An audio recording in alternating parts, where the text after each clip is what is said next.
ये matric class 10th Bihar board के लिए मैंने नोट्स बनाया हूँ 2026 के लिए, तो बहुत इम्पोर्टेंट है।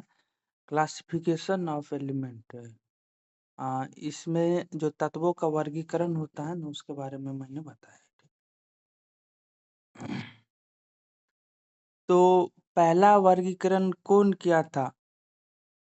डुबिनियर्स ने किया था। ये ट्राई किया था कि हम अ, उसके जो गुण के अनुसार जो भी तत्व है ना, उसका वर्गीकरण करें। तो यहाँ से इसके बारे में लिखने आ सकता है। दूसरा प्रयास न्यूलैंड्स ने किया था। तीसरा प्रयास मेंडलीव ने किया था।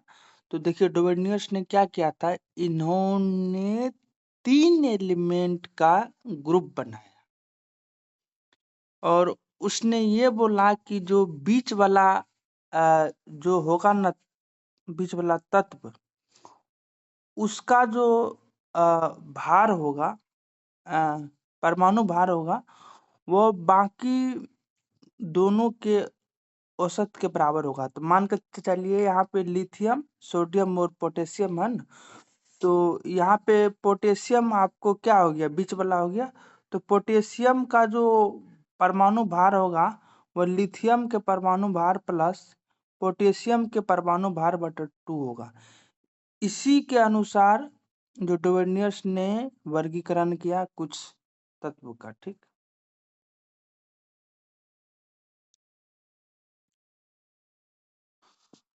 तो यहाँ पे वही लिखा है डोवेनियर्स के, यह तत्वों का पहला वर्गीकरण था। उन्होंने समान गुण वाले तत्वों को 3-3 के समूह में रखा, जिसको ये बोलते हैं रखा। उसने व्यवस्थित किया। ठीक, यहाँ पर जो है ना, यहाँ पर क्या बताए थे, जो बीच वाला ये तत्व है ना, इसका परमाणु भार अन्य दोनों के औसत के लगभग बराबर होता है। तो उसने डोवेनियर्स ने ऐसा सिर्फ 3 समूहों के लिए कर पाया था। कौन कौन सा समूह है? एक समूह ये है आपको लिथियम, पोटेशियम, सोडियम। दूसरा समूह है क्लोरीन, ब्रोमीन, आयोडीन। और तीसरा समूह है कैल्शियम, स्ट्रोंशियम एंड बेरियम। यहाँ से क्वेश्चन ऐसे आ सकती है ऑब्जेक्टिव में कि इनमें से कौन सी समूह डोवेनियर्स के नहीं है। तो ये 3 के अलावा जो भी आपको ऑप्शन में रहेगा ना, वो डोवेनियर्स के नहीं होंगे। ठीक,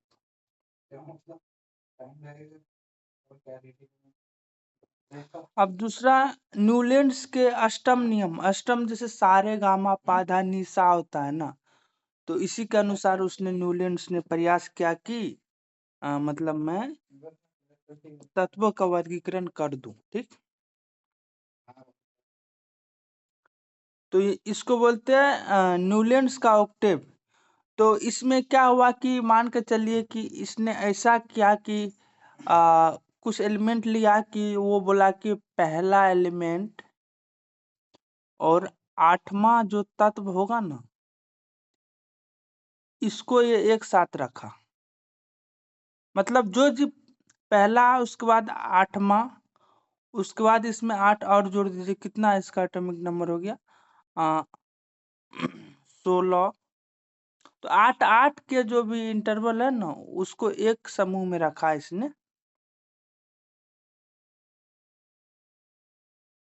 तो वही लिखे है हमने कि न्यूलैंड्स भी तत्वों का वर्गीकरण ये दूसरा प्रयास में किया। उन्होंने गुण के अनुसार उसने रखा, और उसने क्या चीज ध्यान में रखा कि जो परमाणु द्रव्यमान या भार है ना, उसके साथ इन्होंने संबंध स्थापित किया। उन्होंने सबसे पहले कम परमाणु भार वाले तत्व को ऊपर रखा, उसके बाद उससे बड़े वाले को नीचे रखा। ठीक, पढ़ देते हैं, समझ में आ जाएगा। तो न्यूलैंड्स ने क्या किया, यह तत्वों की वर्गीकरण का दूसरा प्रयास था। उन्होंने गुण धर्म के अनुसार, जिसमें क्या है, परमाणु द्रव्यमान ऊपर से नीचे आने पर बढ़ता था। परमाणु द्रव्यमान के साथ उन्होंने संबंध स्थापित किया। उन्होंने सबसे पहले ऊपर में बोले थे कि कम परमाणु भार वाले तत्व को रखा। अ, अ, और उसने पाया, क्या पाया कि अ, प्रत्येक जो आठवां तत्व है ना, उसका गुण धर्म पहला तत्व के समान होता था। तो इसी के अनुसार उसने किया। ये सब लिख दीजिएगा अगर आएगा। तो उन्होंने इसकी तुलना संगीत की अष्टम जैसे होता है ना, सारे गामा पा धा नि सा, इसके साथ इन्होंने किया। तो इसीलिए इसको बोला जाता है न्यूजीलैंड का अष्टम सिद्धांत। ठीक। यहाँ पे एक चीज ध्यान रखिएगा, डोवेनियर्स, न्यूलैंड्स दोनों ने वर्गीकरण परमाणु भार के ध्यान में रखते हुए किया।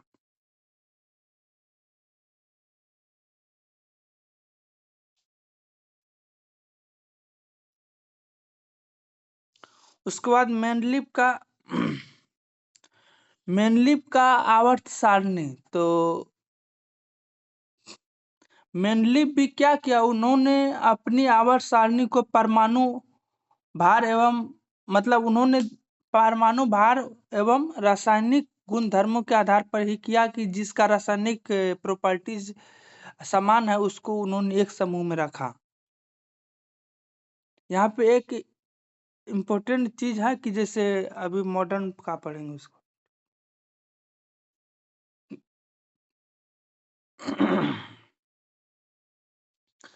जैसे आधुनिक आवर्त सारणी बहुत इंपॉर्टेंट है। यहाँ से बहुत सारा ऑब्जेक्टिव क्वेश्चन बनता है, ये पढ़िएगा तो सब बन जाएगा। जैसे आधुनिक आवर्त सारणी होता है ना, कि आप देखोगे मॉडर्न पीरियोडिक टेबल, उसमें कुछ तत्व क्षैतिज में रखा जाता है और कुछ तत्व ये ऊर्ध्वाधर में रखा जाता है, उसको बोलते हैं वर्टिकल। तो क्षैतिज में जो रखा जाता है उसको हम क्या बोलते हैं, आवर्त। उसको बोलेंगे आवर्त। और जो वर्टिकल में रखा जाएगा, ऊपर से नीचे रखा जाएगा, इसको बोलेंगे समूह। ठीक। तो यहाँ पे जो आधुनिक आवर्त सारणी था ना, तो उसमें क्या था कि 7 आवर्त थे, मतलब 7 क्षैतिज लाइन में तत्व को रखा गया था और 8 18 समूह थे। ठीक।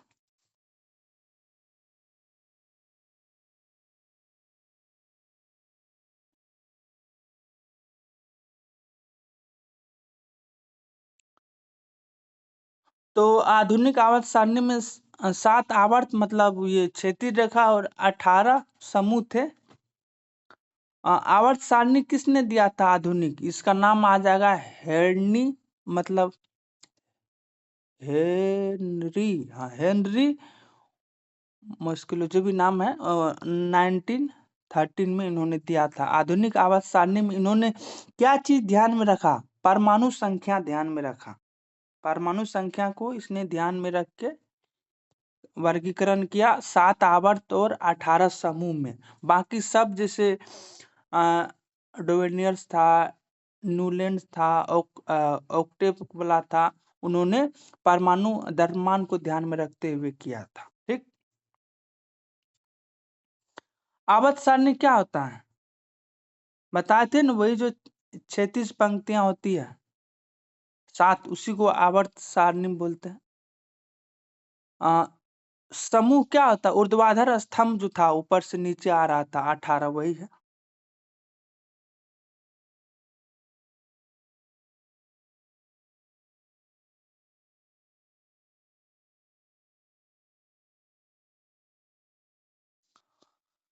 समूह में देखिए जो समूह था ना, जैसे समूह होगा, जैसे ग्रुप 1 इसको बोलते हैं, ग्रुप 1, ग्रुप 2, ग्रुप 3 से 18 तक। तो ग्रुप 1 को क्या बोलते हैं? एल्केली मेटल बोलते हैं। ग्रुप 18 जो है ना, उसमें नोबेल गैस होता है, और ग्रुप 17 में फ्लोरीन और क्लोरीन को रखा गया। जो ग्रुप 17 में है ना, समूह 17 में फ्लोरीन और क्लोरीन ब्रोमीन को रखा गया। तो ये आ सकता है कि ग्रुप 17 में कौन सा तत्व को रखा गया, तो फ्लोरीन और क्लोरीन को रखा गया। सिलिकॉन उप धातु है, याद रखना। यहाँ क्वेश्चन आ जाएगा, जैसे प्रथम आवर्त था न, प्रथम आवर्त मतलब पहला क्षैतिज रेखा, इसमें कितने तत्व रखे थे? 2। जैसे 2n² लगाओगे फॉर्मूला, तो n का मान 1 रखोगे, कितना होगा? 2 ही होगा ना। तो पहला जो आवर्त था, इसमें 2 तत्व रखा गया था। दूसरा में 2n² लगाओगे, n का मान 2 रखोगे तो 8। तीसरा में भी 8, चौथा में भी 8। तो ये आ सकता है कि पहला आवर्त में कितना तत्व है? 2। आधुनिक पीरियोडिक टेबल में दूसरा आवर्त में कितना तत्व है? 8। आवर्त मतलब ये, जैसे यहाँ पे हाइड्रोजन आता है, हीलियम आता है, ये पहला आवर्त हो गया, 2 एलिमेंट है। उसके बाद दूसरा आवर्त में 8 आता है, लिथियम से लेके नियोन तक इसमें 8 आता है, ठीक।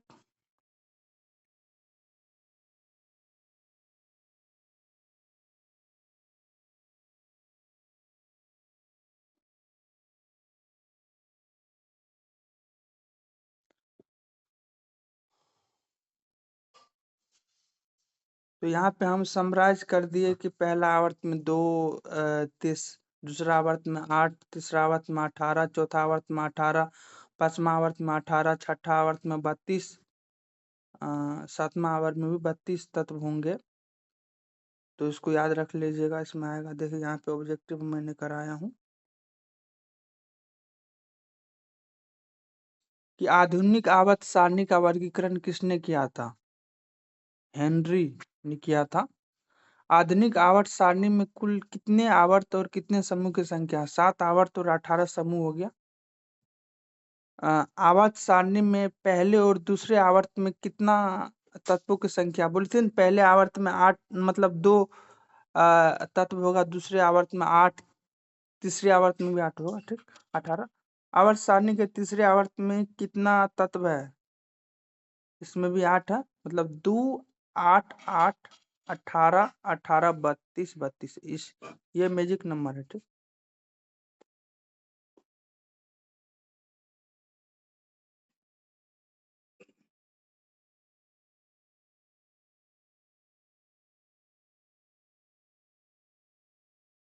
यहाँ पे है कि आधुनिक आवर्त सारणी किस चीज पर आधारित था? परमाणु संख्या। परमाणु संख्या पे, जैसे ऑप्शन है परमाणु संख्या, परमाणु भार, और इनमें से कोई नहीं। तो आधुनिक आवर्त सारणी परमाणु संख्या पे निर्भर है। बाकी जो भी दिया था, न्यूलैंड दिया था, ऑक्टेव दिया था, उसके बाद डोवेनियस दिया था, उसने परमाणु भार पे मतलब दिया था, ठीक।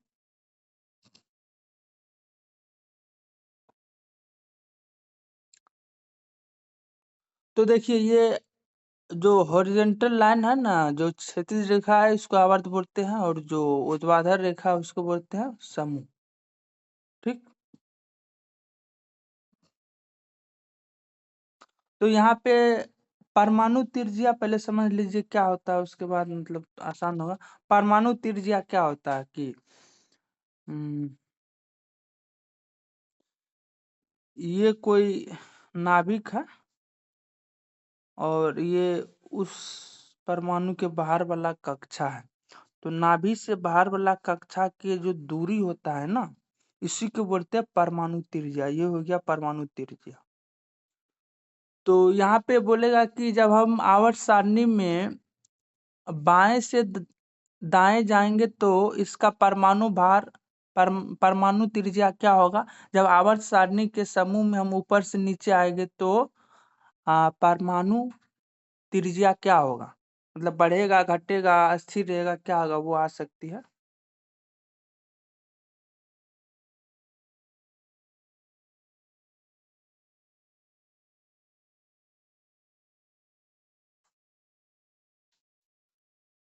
तो परमाणु संख्या देखिए, जब हम आवर्त सारणी में बाएं से दाएं जाएंगे ना, मतलब लिथियम से नियोन तक जाएंगे ना, तो परमाणु त्रिज्या घटती है।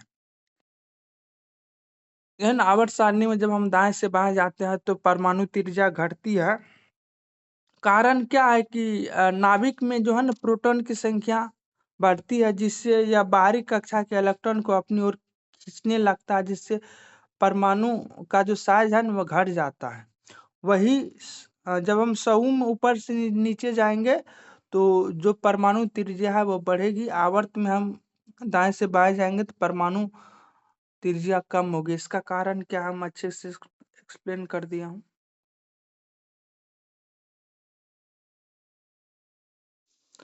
एक बार फिर से कर देता हूँ, ये तो दिक्कत हो। देखिए, जब हम आवर्त सारणी में जो है ना दाएं से बाएं जाएंगे तो जो बाहरी कक्षा होता है ना, बाहरी कक्षा, और ये नाभिक हो गया, तो जो एक्स्ट्रा जो प्रोटॉन होगा ना वो नाभिक के अंदर आएगा, लेकिन जो बाहरी कक्षा की संख्या है वो सेम रहता है, जिसके कारण क्या होता है कि नाभिक में इलेक्ट्रॉन आया तो बाहरी कक्षा।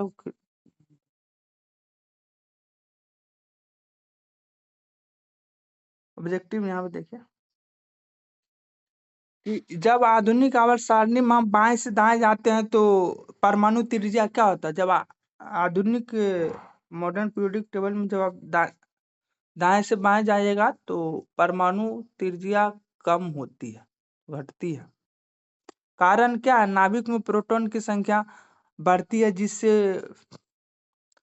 पर जो बाहर का कक्षा है वह सेम रहती है, जिसके कारण साइज कम हो जाता है। ठीक वही है, जब हम आधुनिक आवर्त सारणी में समूह के ऊपर से नीचे जाते हैं तो परमाणु त्रिज्या क्या होती है, बढ़ती है। जब ऊपर से नीचे आते हैं ना समूह में तो बढ़ती है ना, वही है। इसको याद रख लीजिएगा, रटिए लीजिए।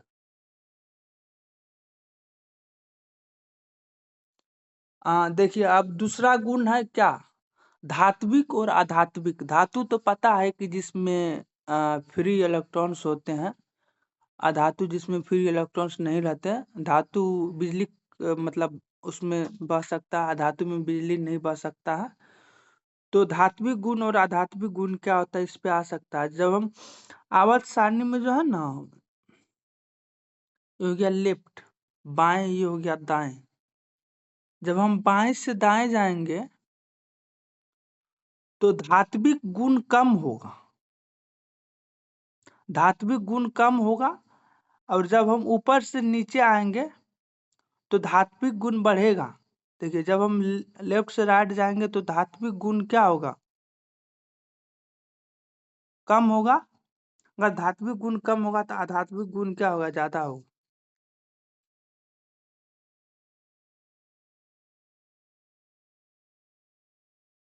तो वही ना, धात्विक अभिलक्षण कम होगा जब हम आवर्त सारणी में दाएं से बाएं जाएंगे, बाएं से दाएं जाएंगे, तथा आध्यात्मिक अभिलक्षण बढ़ेगा। वही जब हम समूह में ऊपर से नीचे आएंगे तो क्या है, धात्विक अभिलक्षण बढ़ेगा, आध्यात्मिक कम होगा।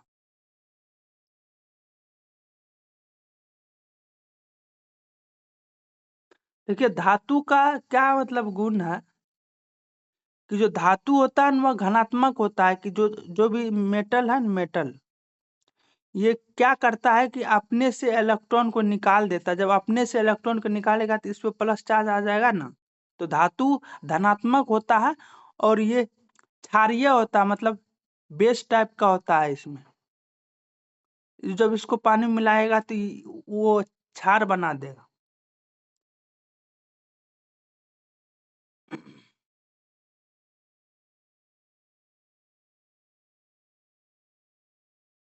जैसे एग्जाम्पल धातु का क्या है, सोडियम है तो आप सोडियम Na+1 में पाया जाता है न, कभी आप सुने हैं सोडियम Na-1 में पाया जाता है, तो वो धातु घनात्मक होता है, वो क्षारीय होता है।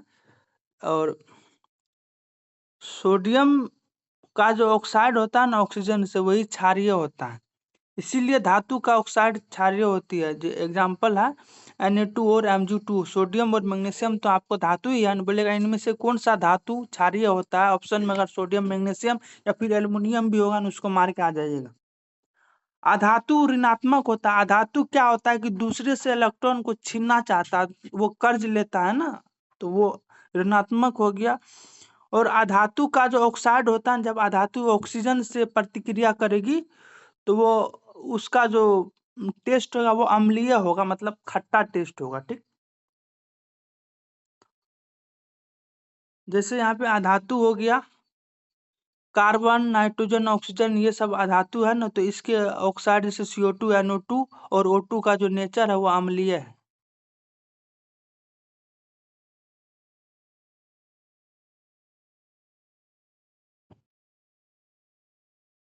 बाकी यहाँ पे ऑब्जेक्टिव है कि निम्नलिखित में कौन सा ऑक्साइड अम्लीय है। तो हम क्या जानते हैं कि अधातु का जो ऑक्सीजन वाला मतलब कंपाउंड होता है ना, यौगिक होता है ना, वह अम्लीय होता है। तो अधातु के ऑक्साइड अम्लीय होते हैं।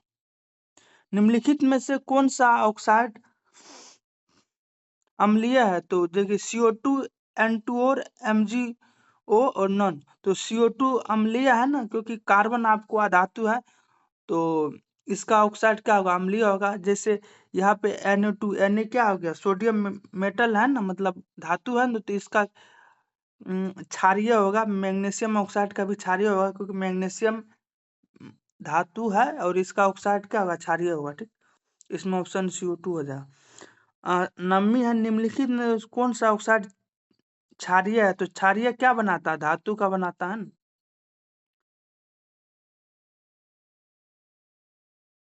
यहाँ पे एक समृद्ध है, जैसे धातु क्या करता है, इलेक्ट्रॉन को निकालता है। जब इलेक्ट्रॉन निकालता है तो धातु घनात्मक बनाएगा। वही अधातु क्या है, इलेक्ट्रॉन को प्राप्त करता है। किसी से कर्जा लिया है तो अधातु पर नेगेटिव आ जाएगा, ऋणात्मक आ जाएगा। धातु का एलिमेंट, धातु का एग्जाम्पल क्या है, जैसे मैग्नीशियम, सोडियम, एल्युमिनियम है। अधातु का क्या एग्जाम्पल है, मतलब बेरियम, बोरॉन, कार्बन, नाइट्रोजन है। ठीक है। अ, धातु घनात्मक होता है, पॉजिटिव होता है, और इसके ऑक्साइड का नेचर क्या होता है, क्षारीय होता है। अधातु का ऑक्साइड का नेचर अम्लीय होता है। बाकी उपधातु भी है, जैसे उपधातु में क्या होता है कि इसमें धातु का भी गुण रहता है, अधातु का भी गुण रहता है। तो जैसे सिलिकॉन, जर्मेनियम, ये सब क्या है, आपको उपधातु है। बोलेगा इनमें से कौन सा उपधातु है, तो आप आंसर मारेगा सिलिकॉन। Thank you.